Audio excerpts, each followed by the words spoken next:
Right. In the name of the Father, and of the Son, and of the Holy Spirit. Amen. Tonight is our seventh class entitled Our Struggle, concerning the struggle of the true Orthodox against ecumenism in the 20th and 21st centuries. And we spent some time already in our course going through the essay by Bishop, then Father, now Bishop Maximus, called Why the True Orthodox Are Truly Orthodox, where we went over the criteria for breaking communion with heretics, and the case against the new calendar, and the legitimacy of the genuine Orthodox Church of Greece. And then we spent a couple of classes on an essay, or now actually a booklet, which has now been published in book form by Subdeacon Nectarius, on the relationship and the history between the Russian Church abroad and the Greek calendarists.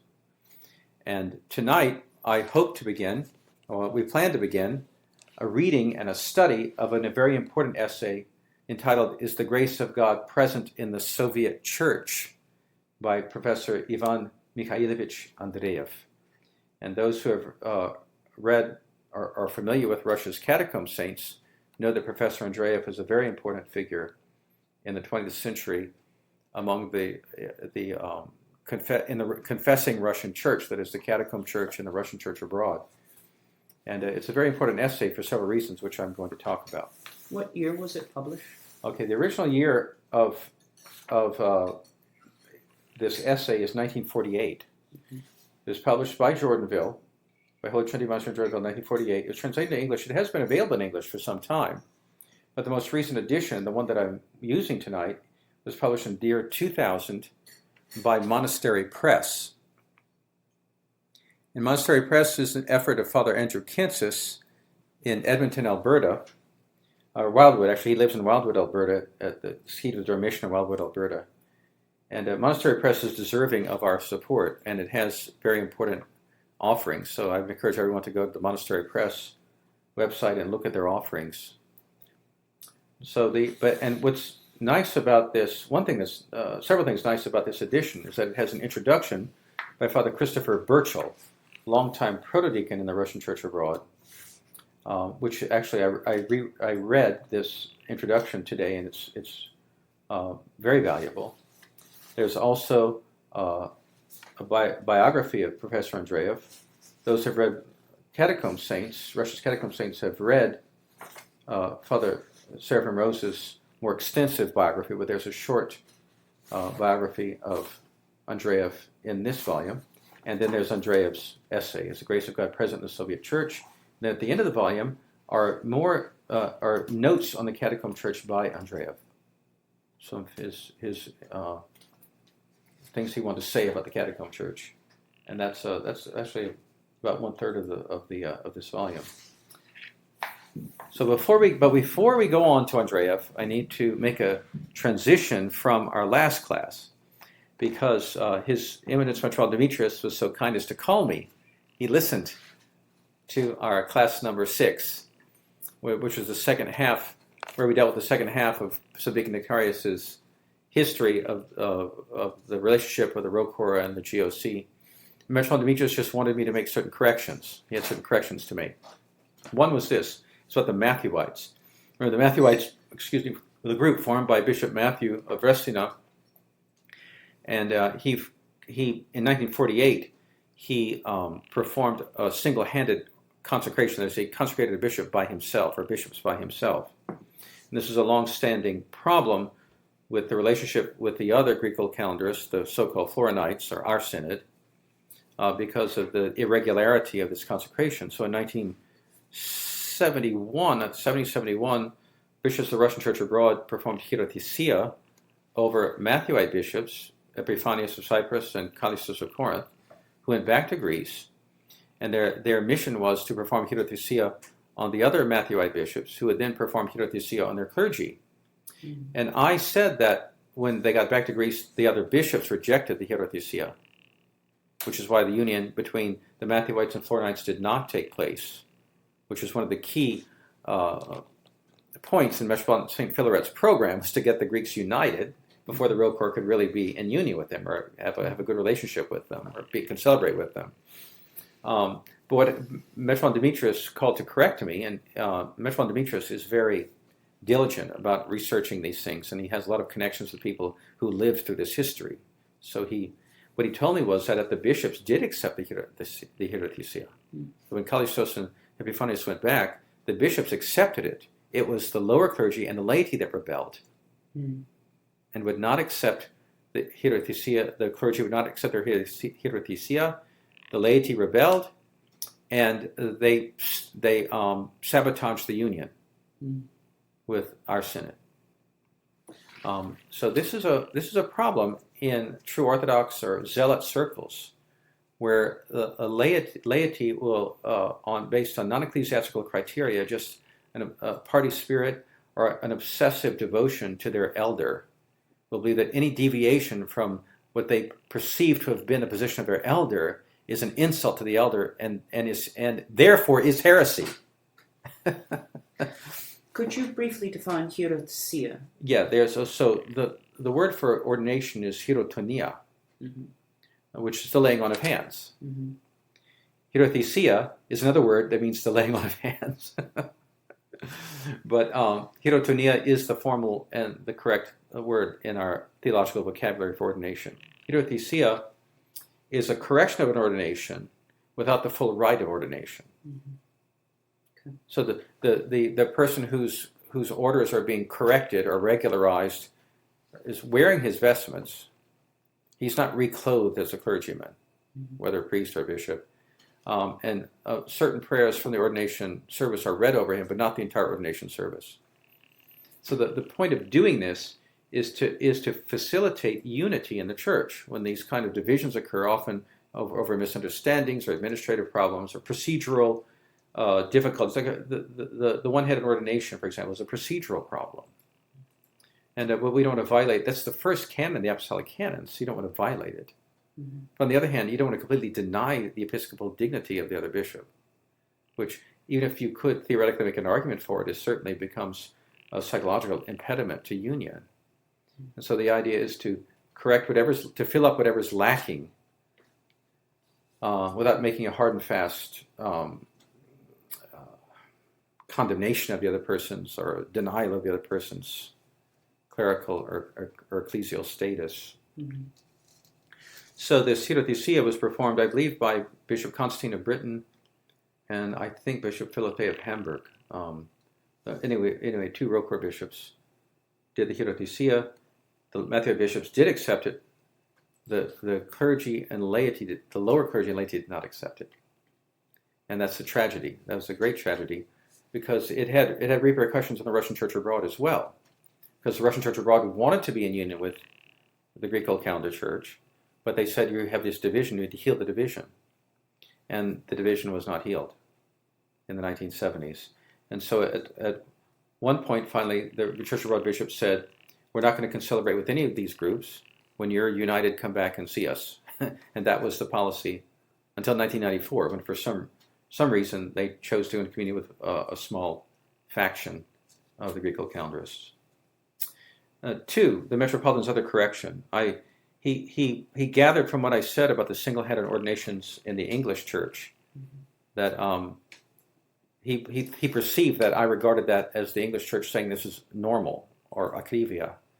And I don't remember saying that, but that's how His Eminence interpreted what I said. So he wanted me to clarify and make the point that the English church had a dispensation or a blessing from the Pope to perform these single-handed ordinations because he didn't have enough bishops to go around, because they needed to consecrate more bishops, and they couldn't get to. It was hard to get two bishops together to consecrate bishops. And this was in what period? This is in I forget which century this was. But in the Anglo-Saxon? Of course, in the Orthodox period. In the Anglo-Saxon. Of course, period. yeah. I was talking about the only Orthodox proceedings. So I forget. I don't remember if it was Saint Theodore of Tarsus or it was earlier on. But so if anyone, or maybe much later, may have been Saint Dunstan. I forget now. Forgive me, I don't remember the details. He just wanted me to make the point that whenever they did this in England, it was with a special blessing from Rome and with the understanding that it was an oikonomia because of their circumstances, not to establish a new standard. Okay. Then he wanted me to clarify some things that he perceived I said about the 1974 statement. In 1974, our synod, under Archbishop Zindius at that time, said that not only was there no grace in the State Church of Greece, and the Ecumenical Patriarchate, I assume by extension, but also that communing the new calendarists was forbidden. So they said, no grace, and you may not commune new calendarists. And the Metropolitan pointed out, which is something I basically knew, that despite this statement, communing new calendarists was going on and continued to go on in various parishes under bishops who had signed this statement. Mm-hmm. And our bishop in America, Metropolitan Petrus of Astoria, would not sign the statement. And so on the one hand, he was more honest. He wasn't hypocritical. He didn't sign the statement. But on the other hand, he did make an incorrect judgment of the situation. He said, we have to give them communion or we'll lose them, he said. Mm-hmm. You see? But of course, we see that in retrospect, we didn't gain anyone, right? Or we may have gained people by communing new calendarists in the short term, but it couldn't go on as a long-term policy. Okay? Mm-hmm.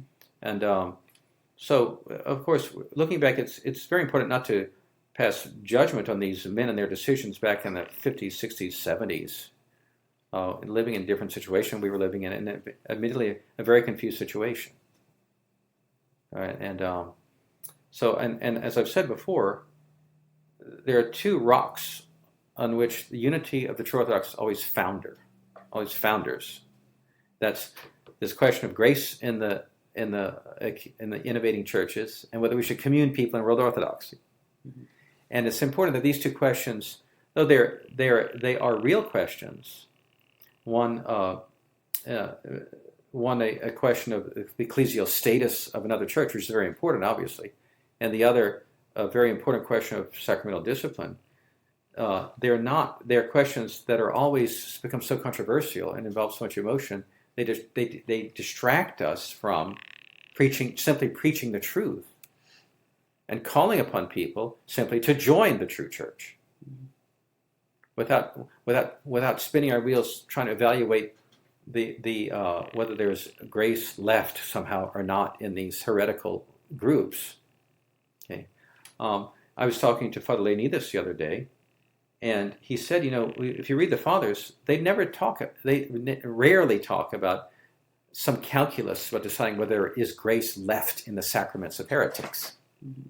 Okay, what they're talking about is the truth of the purity of doctrine, and an earnest soul, or someone who's truly seeking his salvation, will, when exposed to the truth, will want to unite himself to bishops who are preaching the truth, and will want to separate himself from bishops who are either teaching heresy or in communion with those teaching heresy.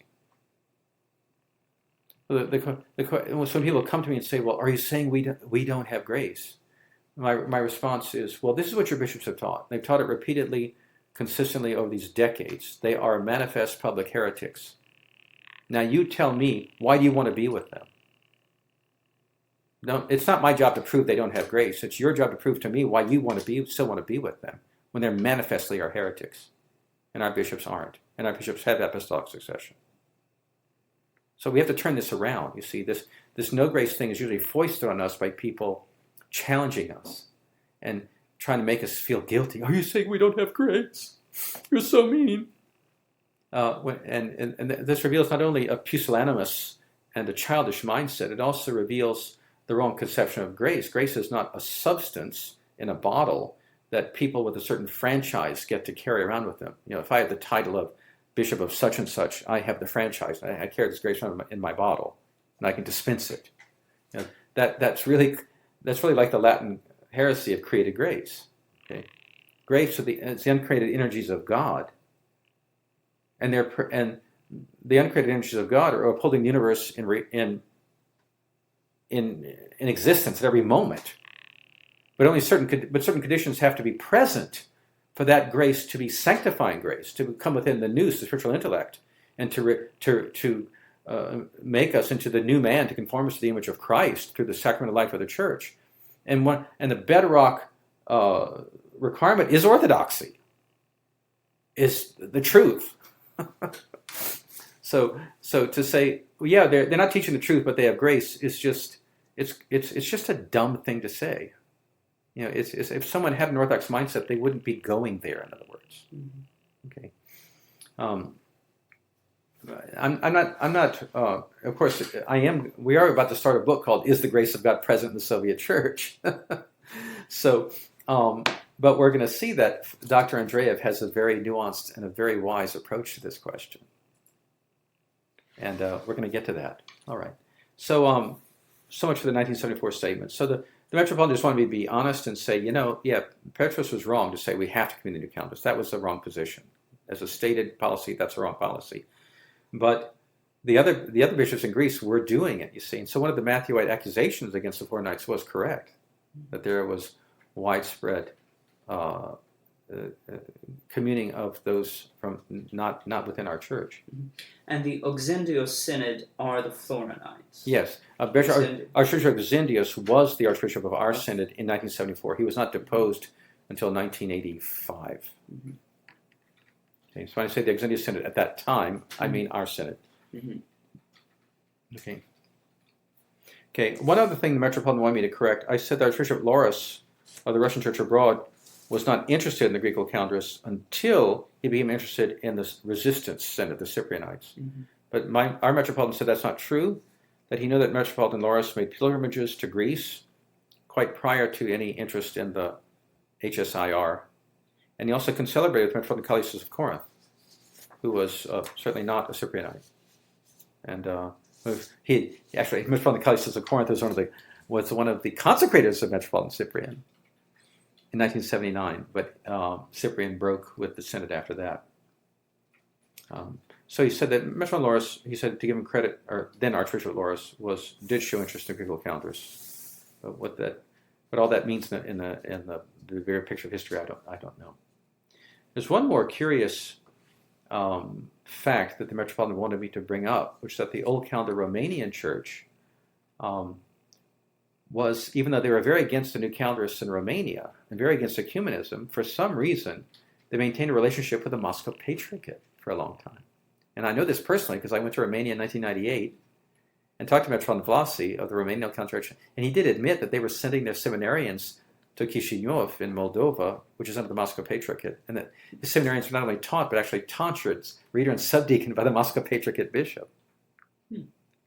So in their mind, the only issue was the calendar, and the only thing that mattered was Romania. Everything outside of Romania is just this terra incognita, like a map with Romania, and everything outside of it is white.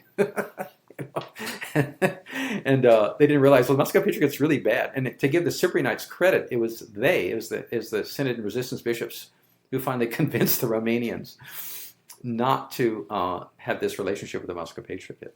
So you see, what is the upshot of all this? It's complicated. Everybody's been dealing with a very chaotic situation. And it's very important. So how do we survive in this situation? We constantly have recourse to studying the Holy Fathers, studying the history of the Church, and interiorizing criteria on the basis of which we can make as prudent a decision as possible as to where we belong. Because you can get into endless polemic about the relative canonicity of these different groups, and it often degenerates into partisanship or just emotion. Whereas if you abstract yourself from this and you really study the criteria for what gives a body ecclesial status, and then you pray and you just make your best decision based on but not arbitrarily, but based on prayer, based on study, based on counsel. And you have to be honest with yourself about whether you're dealing with real criteria or just stuff you've made up. When I hear excuses from the World Orthodox friends for staying World Orthodox, it's usually stuff they've just made up. Just they throw something at the wall and see what it sticks. When you hear arguments among the true Orthodox about which jurisdiction to be in, they're more serious, and but they usually involve such fine points sometimes that you realize that they're kind of they're getting too carried away with an obsession with very precise criteria that often should not stand in the way of the unity of those who are confessing the true faith. Okay, And so there was one more thing I wanted to say. It's not in the written notes, but what I feel I need to address the fact that in my last talk, some people were offended. They thought I had personally insulted the memory of their departed elder, Metropolitan Cyprian, of the Synod and Resistance. And I don't. If you listen to the recording of my talk, I said I made no judgment whatsoever about his how he stands before God as a man, or whether he was holy or unholy, and so forth.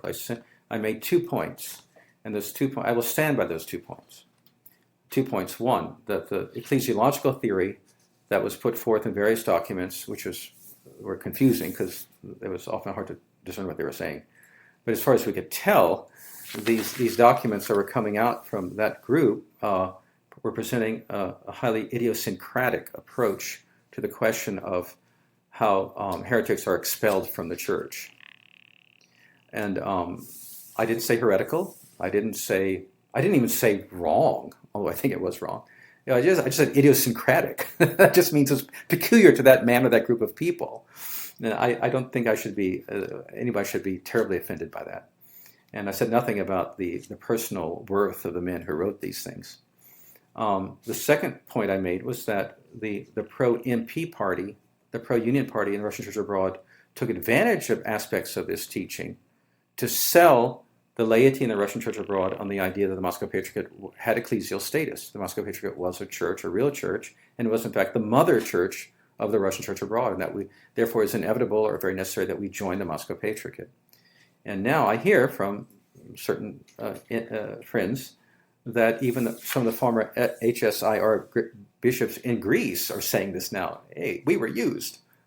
The pro-unionists used us. They used our theories or our position papers for a result we were not intending.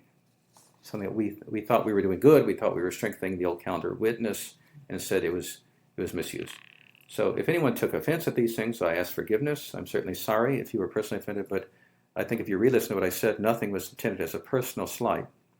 And I think that our bishops for the GOC, who spent years in dialogue with the Synod and Resistance, deserve a lot of credit because they were extremely patient. And one oikonomia they made is that they, despite the errors in the late Metropolitan Cyprian's teachings, they said we should bury these errors in oblivion and for the sake of the unity of the church, and that you certainly have permission, you have a blessing to commemorate your departed elder as an Orthodox bishop. Mm-hmm. And that was very wise of our bishops, and I think they deserve gratitude for this.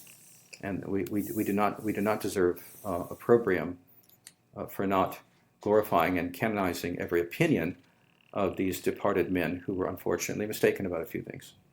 And so I'll leave it at that. Now, I want to get on to our new section. Professor Andreyev's Is the Grace of God Present in the Soviet Church?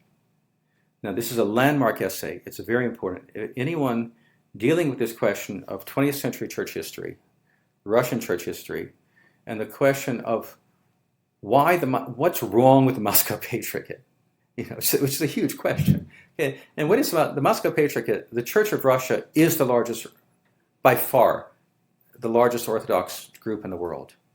They're bigger than all the others put together. And what happens to Russia and what happens to the Russian Church affects everyone. Russia is, and I'm about to say my personal opinion, but it's an opinion shared by many, that Russia is the key to the future of what's going to happen in the church and the world. And where Russia goes, there will go the Orthodox Church, and there will go the world. That's a personal opinion. It's not dogma, obviously, but I think it's a very, even if it's not absolutely demonstrable, it is certainly worthy of consideration, and it does contain at least a grain of insight. So what happens with Russia is very important. We need to understand how the Russian Church got to where it is today, and we need to understand what the Moscow Patriarchate was and is, and also before even going on to talk about the true Orthodox groups that are in the Russian ecclesiastical world. Okay, so this landmark essay is really important. One, for several reasons. These are not the only reasons. And when I was rereading this, restudying this, I was amazed at the wisdom and prescience of this man, and how he just had this laser precise discernment of certain things about the Moscow Patriarchate that really apply to the entire Orthodox world, the church and the entire world situation. Okay, one is that this essay summarizes the position of the confessing Russian Church, which did consisted of the Catacomb Church and the ROCOR. I want to make this point. The confessing Russian Church of the Soviet period was the Catacomb Church and ROCOR. Nobody else was a confessing church. There may have been individuals in the schismatic groups like the Evlogians, or individuals in the Sergian organization who were struggling to confess the faith. Certainly, we don't deny that. But as a body, it was the Catacomb Church and the ROCOR, the Russian Church abroad, that were the confessing Russian Church. They openly, of course, the Catacomb Church is not open in the sense of public, but they were certain open, and there was no doubt where their position was about Sergianism and then later ecumenism. And it cannot be denied that in the Russian Church abroad, it was always understood that the true church was embodied in the Catacomb Church and the Russian Church abroad. And that began to change. And in the 90s, you started hearing this innovative terminology, the two halves of the Russian Church, ROCOR and the Moscow Patriarchate, the two halves of the Russian Church.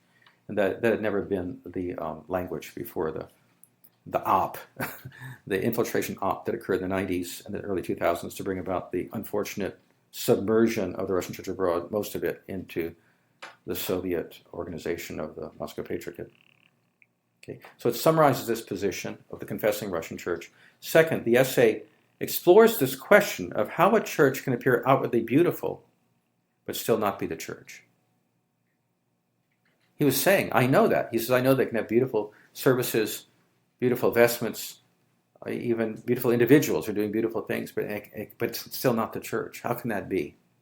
Of course, that's a question that everybody faces, right? About not only about the world Orthodox, but facing about certain Roman Catholic groups manifesting a certain amount of holiness or tradition and so forth. But why is that not the church? And thirdly, Andreyev links ecclesiology to Orthodox anthropology and soteriology. Which he links the question about what the church is to the question about what man is and how man is saved, and the structure of the human soul, and how things can happen at the level of the spirit and not be manifest to the world, and things can happen at the level of the psyche that appear to be beautiful and spiritual but are not spiritual. Fourth, the essay offers an example of a painful struggle not by anyone, but by a holy and erudite man who had intimate knowledge of the situation. Andreyev knew Patriarch Tikhon. He knew key bishops in the situation. He was with the confessors in Solovki. This is not anyone. This is not you or me, yahoos from off the street, so to speak, trying to discern this. This is a man intimately associated with the situation over a long period of time, who was highly erudite and was a true struggler for holiness. So this offers an example of a painful struggle for discernment of the presence of the Spirit of Christ versus the Spirit of Antichrist. It looks like a technical question. Is the grace of God present in the Soviet Church? It looks like he's going to talk about these strange calculuses people use to argue about the canons and decide the exact moment when grace departed and when it came back and so forth. That's not what this is about. This book is about discerning the Spirit of Christ versus the Spirit of Antichrist, precisely in situations where the canons don't really give clear guidance. You could argue the canons all day long. But if you don't have the discernment, to stay away from something that smells of the Antichrist, then you could be a canon lawyer with a PhD and make big mistakes.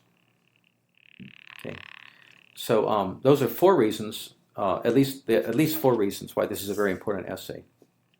Now, as I said earlier, a nice thing about this volume, published by Father Andrew Kensis at Monastery Press in the year 2000, and I would encourage everyone to order it, and also to look on the Monastery Press website and look at the wonderful things he has available. So another thing available on Monastery Press website is the Russian Golgotha.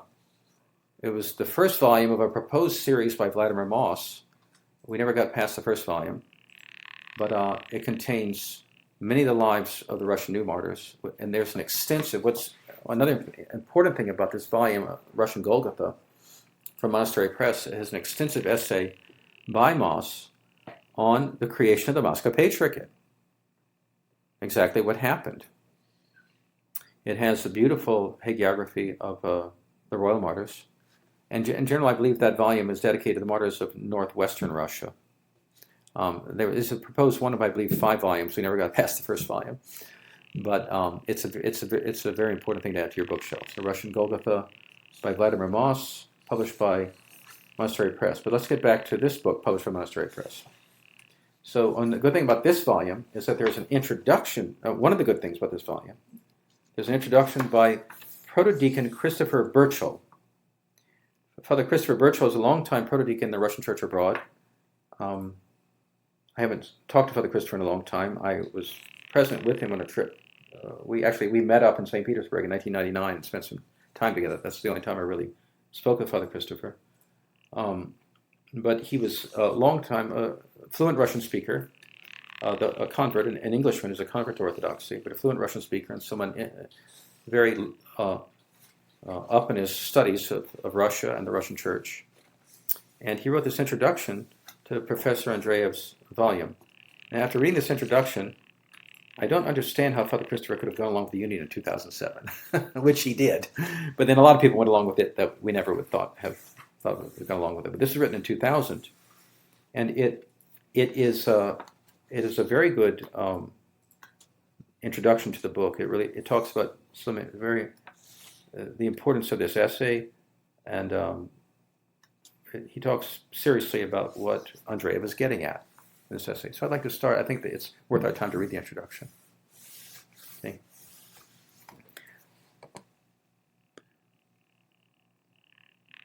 So this is the introduction to Is the Grace of God Present in the Soviet Church by Professor Ivan Andreyev. The introduction is by Protodeacon Christopher Burchell. In the Orthodox Church, many of the most profound theological works written by the great Church Fathers were written not for the mere sake of discoursing on the sublime truths, but to defend the faithful against the appearance of an error, an innovation, a human invention, alien to the divinely inspired truth preserved by the indwelling of the Holy Spirit in the Church. I would say that none of the works of the Fathers were written for the mere sake of discoursing on truths. They were almost entirely occasional works, or works directed to some pastoral need. Fathers were eminently pragmatic. Yes. Even someone as abstract or as academic as Origen was always engaged in polemic, much less the great saintly fathers who were actually actively defending the souls of the faithful. He goes on. Often the fathers of the church would have preferred to keep silent, continuing in prayer and living the truths of divine revelation. Well, who wouldn't, right? Which can at best be and the truth of divine revelation, which can at best be imperfectly reflected in human words. The discourses they have left in defense of the faith are very often more in the nature of fences surrounding the truth, declaring what God is not, while God in his essence remains unfathomable to the human mind. Of course, the apophatic approach to theology. Nevertheless, as a result, one might say a byproduct of their polemical writings, we have received from the Church Fathers a rich heritage of inspired theological writings which help us to better understand what Orthodox Christianity really is. The present work falls into this category. Wow! He said, Father Christopher is saying that Dr. Andreyev's work is falling into this category of works left us by Basil the Great and Gregory the Theologian. That may sound like a stretch, but for us grasping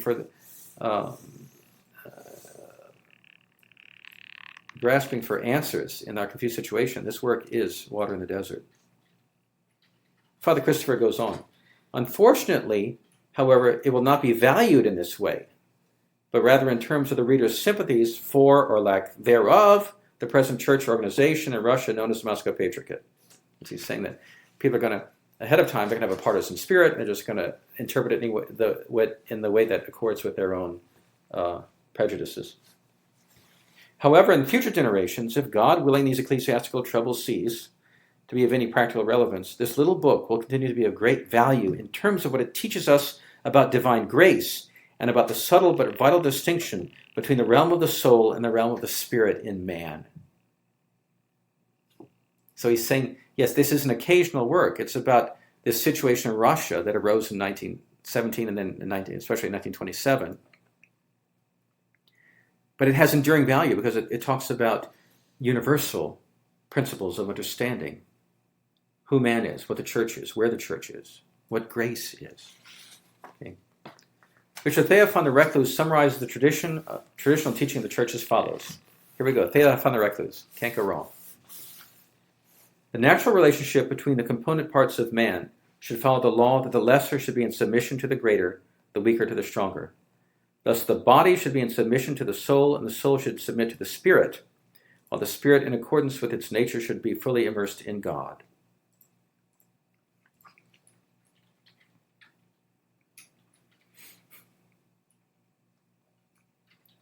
Man should abide in God with all his being and consciousness. Here, the power of the spirit over the soul depends on the indwelling of the divinity. The power of the soul over the body is dependent on the soul being ruled over by the spirit. When man fell away from God, inevitably man's whole structure fell into disarray. The spirit, having departed far from God, lost its strength and submitted to the soul. While the soul, no longer being held aloft by the spirit, submitted to the body. And St. Theophan could have added, and the body submitted itself to its passions to feed on the things of the earth. The body submitted really to the things below the body, even below the body. Right? Theophan goes on. In all of his being and consciousness, man became mired in sensuality. Before taking upon himself the new life in the Lord Jesus Christ, man finds himself in just this state where the relationship between the component parts of his being is turned on its head like a telescope, and its different sections are collapsed one onto the next. That's classic Theo van der Reclus, right? In a few words, he says these profound things, and he tops it off with a good metaphor, or a simile, rather. Now, Father Christopher goes on. Professor Andreyev was well qualified to understand this, along with all its practical implications in the Soviet paradise. A devout Orthodox believer and confessor of the faith in times of persecution, he was also a qualified physician and a psychologist. Ivan Mikhailovich had 3 doctorates in medicine, literature, and philosophy, which he obtained from St. Petersburg University shortly before the outbreak of the revolution. However, some years earlier, he had been expelled from the gymnasia, from the high school, where he was studying, on account of his own revolutionary ideas, and sent to study in Switzerland. He had been raised in Orthodox piety. In his late teens, went through a period of rebellion and became a very serious young man, questioning everything and seeking to find the true meaning of life, which at first he saw in revolutionary ideas, which were popular with many of his contemporaries. During his studies, he began to study philosophy, Bergson, Bulgakov, Lossky, Askoldov. In this way, he gradually, step by step, came to understand the profundity of what was present in the Orthodox Church. So now, Father Christopher here is summarizing the process Father Seraphim Rose describes in more detail in his biography of Andreyev in the Introduction to Russia's Catacomb Saints. So if you haven't read that, or haven't read it in a long time, go back and read it, reread it. Very valuable. Andreyev returned to Russia at the outbreak of the revolution, already clearly understanding the emptiness of materialism and atheism. Unlike many of his contemporaries, he did not become sidetracked in a pseudo-Orthodox combination of traditional teachings and modern inventions. There's a lot of innovative modernist orthodoxy going on in Russia at the time. And Andreyev didn't go for that. He went straight to the real orthodoxy. A decisive point in his life occurred in 1926 when he made a pilgrimage to venerate the relics of St. Seraphim of Sadovo at Diveevo Monastery. During the special rule of prayer prescribed for pilgrims, he suddenly became vividly aware of the reality and closeness of God, and of an entirely real communion in prayer with God. This is described in Father Seraphim's biography in Russia's Catacomb Saints. He quotes Andreyev in full from Andreyev's journal about this experience that he had at Diveevo. He asked to be deprived of all earthly things if only he could remember until his last day this blessed experience of the quiet, joyful, gentle, and fragrant wafting of the Holy Spirit of the Lord. He wrote, "Everything had become new within me. Previously I had not understood such a simple truth that spiritual things are more distinct from those of the soul than things of the soul are distinct from the bodily things." There's a much larger gap between the spirit and the soul than between the soul and the body. The spirit is a function of the soul, but the spiritual matters are much more removed from all the other mere psychic experiences than psychic experiences are removed from bodily experiences. Within the depths of my soul it was quiet, calm, joyful. The outward miracles of the shrine of St. Seraphim, which occurred before my eyes, did not astonish me. All this seemed simple and natural. That's the end of the quote. Yes? What are the standard Greek and Russian terms distinguishing these two terms, spirit and soul? Right. Because I think many would be confused by the distinction between the spirit and the soul. So the word soul in Greek is psyche, psyche, P-S-Y-C-H-E, which in English we say the psyche. But it's the Greek psyche. And in Russian that's dusha, the soul.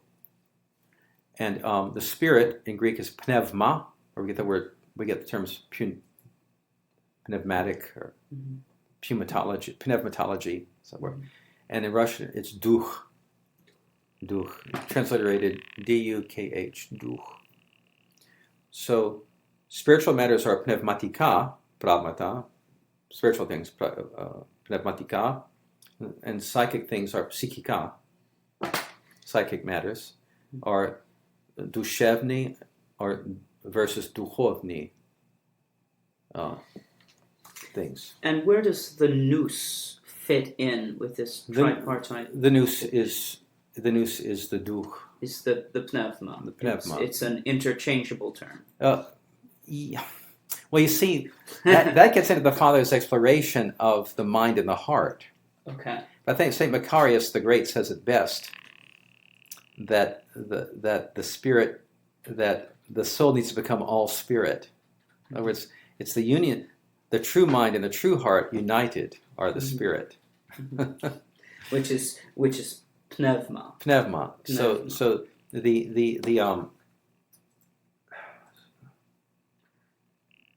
the essence of the spirit is in the heart. The energy of the spirit is in the mind. The physical organ of the mind is the brain. The spiritual organ of the heart is the heart.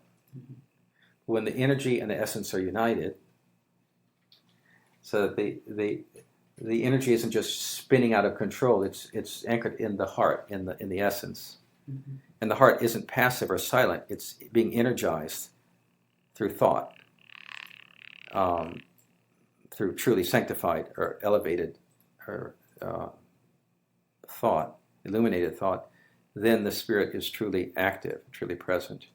And St. Macarius the Great says the soul should become all spirit, in a deified man. The psyche should become all pneuma. All pneuma, yes. That's an expression of St. Macarius the Great. Yeah, because that's a very high, of course, that's a very high spiritual state, and I can't describe it because I don't have it, but we can sort of apprehend what it might be, right? Or we see it demonstrated in the saints, right? Okay, so Father Christopher Birchall goes on. This is a quite astonishing statement, that there is a greater difference between the spirit and the soul than there is between the soul and the body. Mostly we do not clearly appreciate this at all, that all the wonderful heritage of orthodoxy, which so impresses the outside world, icons, singing, the order of our church services, all the beauties of orthodoxy, right? That it's only a vessel which contains and makes us more receptive to the actions of the divine grace of God. By the same token, it is quite possible to maintain a humanly constructed facade containing all the outward elements of the Orthodox heritage, but lacking the true contact with the living God. That's a scary thought. It should warn us to have extreme attention, to pray for very precise discretion, right? He goes on. Blatant examples of this are the Uniate Church, right? It's not Orthodox at all, but Roman Catholic. The self-consecrated Ukrainian Church, formed by nationalists in the 1920s, a bunch of priests went in a circle and consecrated each other bishops. Okay, so it's a made-up church. It had no semblance of an apostolic succession in the consecration of its hierarchy whatsoever. And by the way, you talk about the samosviati, the self-consecrated, This does not relate to the present situation in Ukraine. That's another nest of vipers going on there. This is different. But he just talked about historical examples of things that are the outward semblance of orthodoxy, but we're not the church. It is only in rare moments of enlightenment that we are able to perceive this distinction between the things of the soul and those of the spirit in full clarity. Let's go on. Again, it is only in rare moments of enlightenment we are able to perceive this distinction. Now, we can accept the distinction based on authority, right? The Orthodox bishop tells us, our Orthodox authority tells us, no, the uniates are not in the church. And we accept that based on external historical evidence and so forth. But to perceive that, to walk into a uniate church, that's where they're very restored all the Byzantine usages, and it's very beautiful, and the people seem so nice and so forth. Okay. You don't always perceive that distinction intuitively. And when you're having these beautiful experiences right. in an outwardly orthodox seeming situation, right. These are psychic experiences. Precisely. They pertain to the soul, but they lack but your pneuma has not been touched by genuine divine grace. They are psychic experiences, and the spirit is not involved. Right. That's right. And for many people all over the world who have pseudo-spiritual experiences, right. who are in false religions, they don't realize right. that all of these experiences that they believe to be spiritual are in fact merely emotional and psychic. Yes, and apart from grace, they cannot be protected from demonic influence. Yeah. Demonic influence. And some of these can be really extraordinary experiences. Psychic experiences can be extraordinary. I mean, Hindu so-called holy men who levitate and can walk on coals and all that sort of thing. But this is psychic power energized by demonic energies. Okay. Father Christopher goes on. Mostly we must have recourse to the canons of the church to help us in our need to discern the spirits whether they be of God, to avoid the risk of being deceived and accepting a surrogate in place of the Church of Christ. So what I said earlier about Andreyev helping us in situations where the canons are not clear, that doesn't mean we shouldn't study the canons. We need the canons. And we should study the canons assiduously because we're being accused of being non-canonical. Mm-hmm. So I always come back to them and say, which canons have we broken? But the curious thing is, if you look at the way the World Orthodox critique our position, one approach they will take, especially with their laity who begin questioning their decision, is to say, well, you shouldn't worry about the canons. Right, don't look at the canons. Don't look at the canons. If it would be impossible to follow all the canons. Right, yeah, it's impossible to follow. Yeah, I've had arguments where I said, well, it's against the canons for your bishop to pray with witch doctors. Mm-hmm. And they said, yes, well, that's true, but what about the canon that says that you shouldn't use a spoon to give Holy Communion? Ha-ha. I think they prove something. No. And is their position the canons are completely irrelevant? Or since we all break the canons, it doesn't matter, right? Yes. It doesn't matter the canons. And they have this problem of pseudo-spirituality all the time with people who don't want the objective guidance of the church. I remember years ago I had this laywoman in my parish, and she said, "Oh, Father Stephen, you're just not spiritual. You talk about the canons and the dogmas. I was a disciple of Father Seraphim Rose, and he taught me to be spiritual. I'm spiritual." Now, of course, I'm sure Father Seraphim Rose is rolling over in his grave. I think the woman was saying this, right? Yes. But that a former follower of his would accuse him of being not concerned with the canons. Or the dogmas. Or the dogmas. Yes. But this is very common today. People wrap themselves in the robe of their supposed elder, who's often conveniently dead.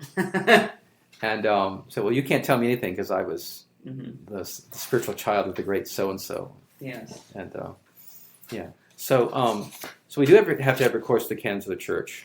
So what I was saying, again, I want to repeat this, very important. What I was saying earlier about Andreyev giving us guidance in areas where the canons are not always, where the canons can't solve all our problems, where the use of the canons would be difficult to apply. That doesn't mean we shouldn't study the canons. We have to exhaust our knowledge and exhaust our recourse to the canons before we then go on to saying, well, in this situation we have to use a process of discernment. The canons were not entirely meant to cover. Our It cannot be entirely applied or cannot be simply literally or legalistically applied to our situation. To study canons is very important. To avoid the risk of being deceived and accepting a surrogate in place of the Church of Christ, this is not a question of following the letter of the law or self-righteously claiming to belong to the right jurisdiction, but rather following the striving of a loving heart which thirsts for prayerful communion with the living God. I should write Father Christopher a letter and tell him this is a great introduction. I hope he's still alive. I haven't kept up with him. This is not a question of following the letter of the law or self-righteously claiming to belong to the right jurisdiction, but rather following the striving of a loving heart which thirsts for prayerful communion with the living God. Thus, the theme of distinguishing between the things of the spirit and things of the soul was fundamental to Andreyev's understanding of orthodoxy. It's also fundamental to understanding our difference between our faith and Roman Catholicism, and Orthodox spirituality and Roman Catholic spirituality. It was only natural that he would apply it to find a way through the most burning problems of the day, those caused by the Soviet persecution of orthodoxy and the creation of a church apparatus subservient to the Soviet state following the infamous declaration of Metropolitan Demetrius in 1927. It is this ecclesiastical organization that Andreyev refers to as the Soviet Church. He was actively involved in protesting against the declaration, then suffered imprisonment and exile for his religious views. It's important to remember this, that Metropolitan Demetrius and his followers were actively involved in fingering those who didn't accept the declaration and getting and identifying them and cooperating with the security apparatus to have these people imprisoned, tortured, and killed. We're not talking about just a difference of opinion about ecclesiological theory. We're not talking about a mere difference of opinion about interpreting the canons. We're talking about people who sent their brothers to death in the millions because they wouldn't accept this stupid statement. This does not have any precedent in church history.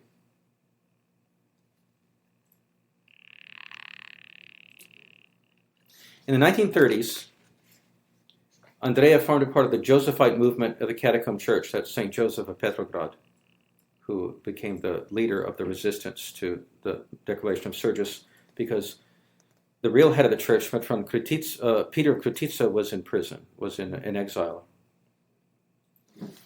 Thus, Andreyev's convictions were far from being an abstract form of philosophizing. He wasn't an armchair theologian. Okay. We're studying these things in comfort. He was grappling with them in the midst of the most intense suffering and the destruction of everything that he loved. At least the outward destruction. Although we know not the inward destruction, because we know from his own testimony that he retained that grace of the Spirit he received at Andreyev all his life. But the destruction outwardly of everything he loved. So, on the contrary, these convictions were born of his own personal sufferings. The article appended at the end of this book, there's another article at the end of the book about notes in the Catacomb Church. The article appended gives a vivid illustration of this period in his life. During the German occupation, in World War II, after the invasion, during the German occupation, Andreyev managed to escape to the West. In later life, he became a teacher at Holy Trinity Seminary at Jordanville, New York, where he was buried after his repose in the Lord in 1976. During Andreyev's lifetime, the Soviet Church was clearly enslaved to the communist regime. Nobody ever imagined it could outlive the Soviet system which had created it. So up until the fall of communism, everyone assumed that when communism fell, that there would be a judgment of the innovating bishops and there would be a restoration of true orthodoxy in Russia. Right? And in the Russian Church abroad, they always said, we can have no union until there is an all-Russian Sobor that judges what happened. That all-Russian Sobor has never taken place, that judgment has never happened, and yet they went along with the union in 2007. They cannot escape this reality. Right? In his book, Motifs of My Life, Archbishop Vitaly Maximenko, who was the first rector of Holy Trinity Seminary in Jordanville after the war, in his book, Motifs of My Life, Archbishop Vitaly Maximenko wrote of how in the past ages, those who had fallen during times of persecution have been treated with varying degrees of condescension. looking forward to the day of the collapse of the Soviet system. He urged compassion towards the repentant hierarchs of the Soviet Church, who he assumed to be subjected to due ecclesiastical judgment by those who had not submitted to the communist yoke, which group would include the emigre hierarchs of the Russian Church abroad. What never seems to have been contemplated by earlier generations of hierarchs was that the Soviet Church would continue its existence, going from strength to strength after the collapse of the Soviet system itself. This Moscow Patriarchate organization went on after the collapse of the Soviet Union. Yet this is precisely what we see today. Father Christopher is writing in the year 2000, so about 9 years after the coup and the beginning of the fall of the Gorbachev administration and the breakup of the Soviet Union. This is precisely what we see today. The same church organization continuing its existence as a powerful ally of the emerging post-Soviet Russian state. And this is true. So the Moscow Patriarchate went from being an enslaved organization to being a power broker.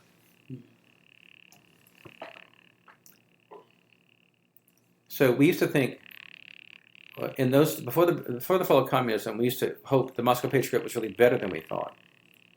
But it turned out after all the mask came off and the facade came out, it was worse than we thought. Okay. Andreyev's profound analysis provides a basis for orientation in approaching the problem of the status of this organization. Mm-hmm. So what he's saying is very important, because recently some misguided souls have been saying that the problem of surgeonism only applied during the Soviet period. It's a one-off, unique, unrepeatable experience. Surgeonism has nothing to do with what we're living through today, nothing to do with present-day problems. Okay. What Father Christopher is saying in 2000, writing 23 years ago, is that Andreyev's essay gives us, I'll read what he said. His profound analysis provides a basis for orientation in approaching the problem of the status of this organization, the post-communist reality. And I would say by extension, all the hierarchies that are collaborating with godless governments or anti-Christian governments. Okay. Specifically, he addresses the fallacy of the widespread bottom-up approach to ecclesiology. The bottom-up approach, which says that because many suffering, sincere people seek God within a given organization, it must be the true church. Mm-hmm. Okay. How often do we hear this? I say, well, I'm not with the Patriarchate because, they're heretics. Oh, but Father, what about in a distant village, there's a pious old woman, and she believes in Christ, and she's lighting candles, and she's praying, and there are miracles, and how can you know? How can you be separate from that? And it's a complete. I don't know how people arrive at this state of thinking like this, but I guess it's a complete obliviousness to the nature of the church, which is it's hierarchical, right? It's the apostolic church, and we have to have the same faith as our bishops. Okay. I remember back in the year 2000, being in the Holy Land, and this pietistic but misguided deacon in ROCOR was saying, "Oh, the Moscow Patriarchate is being renewed from the bottom up."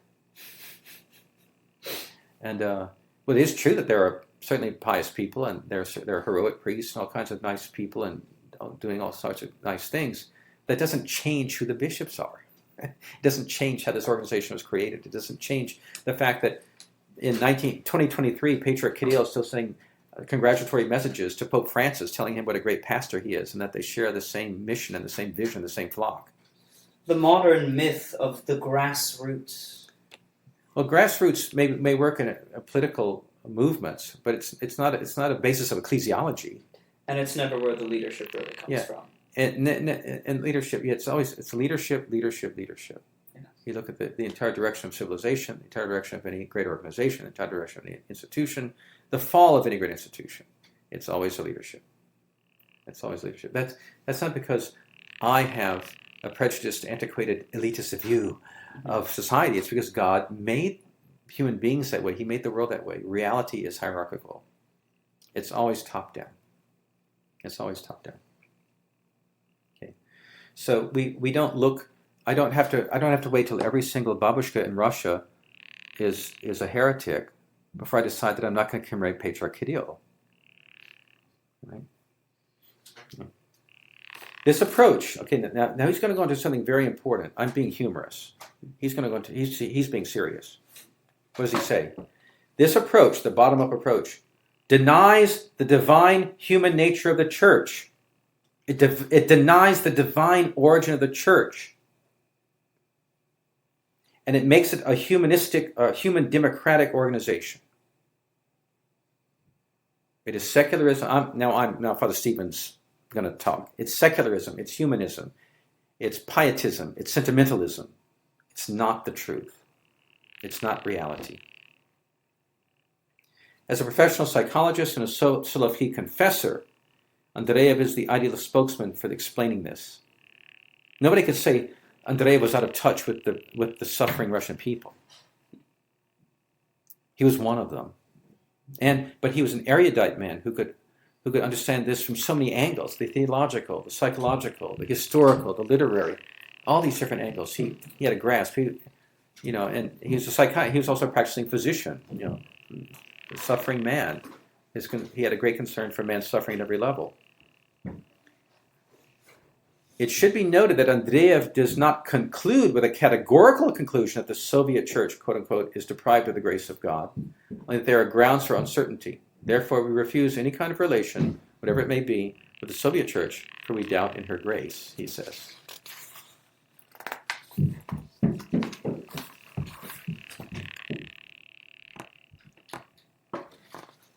We can recall the attitude of Metropolitan Kirill of Kazan, who had initially counseled caution in separating from Metropolitan searches. In the late 1930s, shortly before his execution, he wrote in a letter that since enough time had passed since the declaration of Metropolitan searches had shown no sign of repenting, the Orthodox can have no part or lot with him, he says. No part or lot may not be a precisely defined scientific term, but its practical implications are quite clear. Andreyev's contribution is to demonstrate quite clearly, in fact frighteningly, how it is perfectly possible for an organization to have retained all the trappings of an Orthodox heritage, but have lost the essential thing, the one thing needful, the presence of the Holy Spirit of God.